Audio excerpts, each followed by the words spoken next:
Greetings. Welcome to Dr. English's Book Lovers Book Club. I'm Dr. English and I teach English. This week I'm going to review the book Horse by Geraldine Brooks. I have to say that this book has been on my reading list for quite some time, and I've had so many colleagues and friends who have read it and just said it's one of the best books they've ever read. And then friends of friends who are not big readers read this book. And if you're like me and you're a big horse racing fan, I haven't done any betting on horses in a long time, but my father was a huge lover of horses and horse racing. And so if you love that, you will absolutely love this book. I'm a huge fan of the movie Seabiscuit and Secretariat because they're phenomenal horses. And this is a book about another phenomenal horse named Lexington. It's the horse supposedly on the top of the of some of the trophies. I can't remember if it's a Kentucky Derby or the Preakness or the Belmont Stakes, but it may be, he may be on all of them. This book travels through time and back through time. So if you like books like that you have the scenario of certain people and a piece of artwork about with Lexington.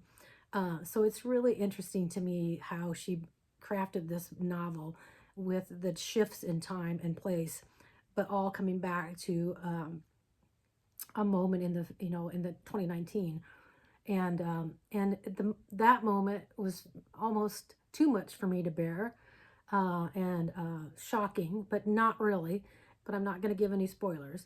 But I really love that she starts off with um, uh, she starts it off with because I was trying to figure it out when I first opened it. I thought, what the heck? I don't get this. Starts off with this person named Theo in 2019, and then a person named Jess in 2019, and then it shifts. This is in Georgetown, Washington, and then it shifts completely back to the Meadows, Lexington, Kentucky, to Thomas J. Scott, who was a painter, by the way. And Theo's character is someone who is an art historian. And Jess is someone who is, she's a scientist. She's more interested in, bones and looking at bones. But then it goes, I would say most of the narration is from Jarrett, who was an enslaved person in Kentucky. And then it's interesting how she goes from Warfield's Jarrett, who is the owner, and then it goes to Tenbrock's Jarrett. And so you get a little bit of the information in some ways about what slavery was like. There's an instance of, Jarrett's father actually bought his way out of slavery because of his incredible horse training ability and his ability to earn, money from the person who enslaved him, which I thought was really interesting because I thought I'd have to do a little bit of research to find out if that was really, a possibility. But, she seems to have really done a good job of researching it. She's got a whole afterword that has information about some of her sources, which I, really appreciate, and about, particular people in the novel who are actual people. And then Jarrett, she kind of made from a kind of a collection of, black horse trainers from that era of our history. Yeah, as someone who has been a follower of that, as a kid in particular with my dad, I don't really do it as much now, but I do watch all of the big races because I'm just astounded by the beauty of the horse and the ability for them to do what they do at that speed. And I felt like this book in particular gave me a whole lot of insight into how they, train the horse and rest the horse, and, just how, and the lineage. That's the thing, Jared's father, Harry, he just memorizes the lineage of the horses, which I just thought was such a fascinating thing for her to do as a writer. Because I think about that with dogs in particular, but horses, it's even more. It goes back to England because that's where horse racing, is where, that's, to me, it's like I don't suppose that's true. That's where it started, but it's just, to me, it's just fascinating they just memorized the lineage of a particular horse and knew, how many daughters and sons of horses and who, had success on the racetrack is really fascinating to me. The other thing that's fascinating to me because of Jess's, profession, she can see through the bones, which this is a true fact at Lexington. The bones they were in the Smithsonian and had been put in an attic. And so they found out through looking at the bones, like what the structure of this horse was that made this horse so famous. And so it was probably more famous for its stud work and the number of sons and daughters that it had who were winners. And so and I know now that, the modern Kentucky Derby and other, the Belmont Stakes, the Triple Crown, there's very few horses that did not descend from Secretariat. But before Secretariat, a lot of the lineage came from this particular horse named Lexington, who had so many, brood mares. It's really a fascinating concept to think about. But it's just a great read, and you have to just kind of put the pieces together as you go from one era to another. And she doesn't leave any loose strings, which I really appreciate that when a writer is doing that in a book where they're, taking different time periods and then she's giving you little Easter eggs the whole time, about, oh, you're just, and you start making the connections in your mind as the reader. And I love when a writer does that. In the beginning, though, I was just like, what is this book about? Because it just seems like, what's the deal? So Theo finds this, painting of a horse and he's late, but basically just on the curb. Some couple, the man passed away, and she's just cleaning out the house, and there's this, painting of a horse, and so that was how it kind of gets started, and then this whole thing unfolds with going into the past and knowing something about the history of Lexington the horse. I like I said, it's just really well crafted, and I love how she develops the relationships, and especially with Jarrett. Jarrett and the horse are inseparable, and that part is just so touching to me as someone who, just really cared for a horse.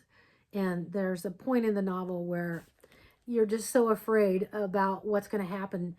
Are they going to be together for all the time? And, because he just absolutely loves the horse. And I'm going to read an excerpt, and this is from Warfield's Jarrett at the Meadows in Lexington, Kentucky, and it's dated 1852. And this is Jarrett's narrative.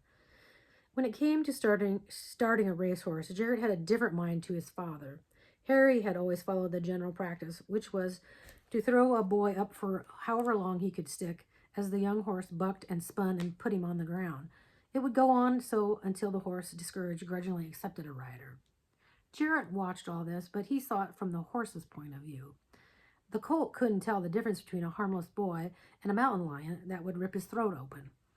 He could feel the inbred fear of the colt, vulnerable prey in the wild, terrified as a predator leaped up onto his back.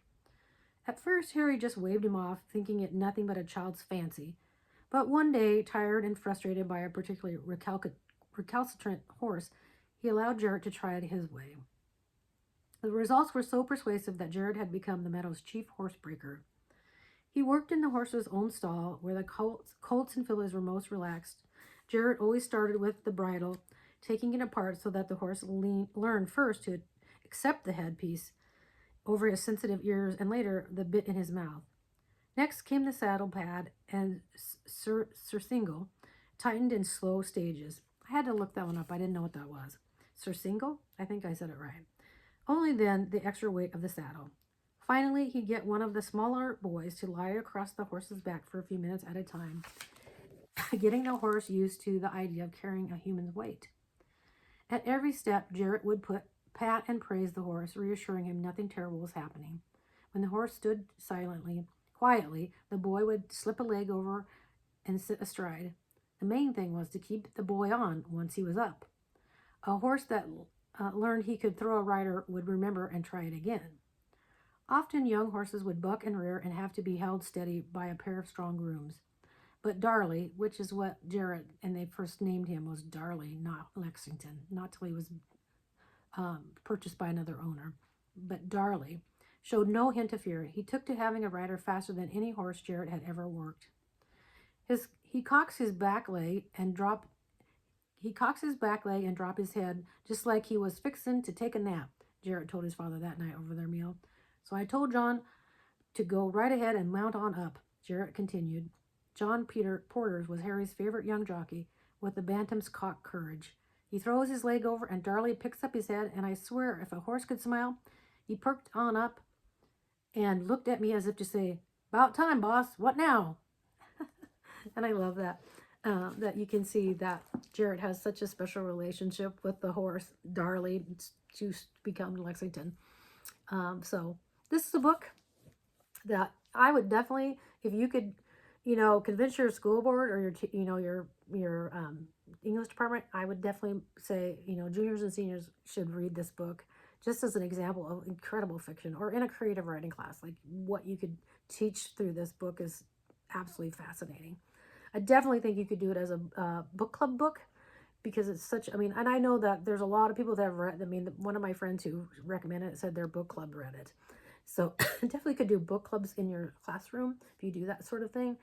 Definitely have it on your shelf. I highly recommend this book. It's one of the most favorite things I've read this year. So, Horse by Geraldine Brooks. I highly recommend. I think it should be taught. It could be a book club book, but definitely take some time to read it. Thank you for joining me. I'll see you next time. Bye.